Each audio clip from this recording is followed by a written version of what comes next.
भाई लोग नमस्कार, कैसे हैं आप लोग। दोस्तों, खेसारी लाल यादव वो करके दिखाते हैं जो भोजपुरी इंडस्ट्री में अभी तक नहीं हुआ हो, और वो खेसारी लाल यादव करके दिखाते हैं।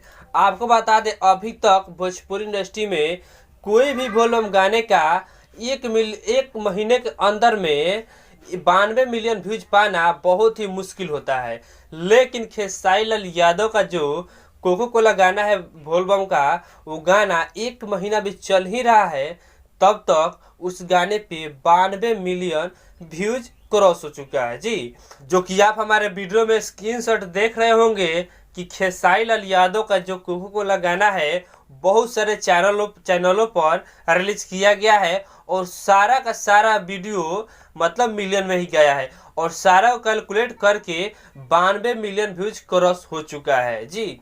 तो भोजपुरी इंडस्ट्री में ऐसा पहला बार हुआ है। ये गाना एक महीना भी चल ही रहा है, तब तक इस गाने पे 92 मिलियन व्यूज अचीव कर लिया है ये गाना। तो यही अपडेट था। इसी तरह आप लोग गाना सुनते रहिए और रिकॉर्ड पर रिकॉर्ड बनाते रहिए। बाकी फिर मिलते हैं किसी नेक्स्ट अपडेट के साथ। तब तक हमारे इस चैनल को सब्सक्राइब नहीं किए होंगे तो हमारे इस चैनल को सब्सक्राइब करके हमारे इस चैनल से जरूर जुड़िएगा, क्योंकि इस चैनल पे खेसारी लाल यादव का हर अपडेट सबसे पहले आपको मिलेगा।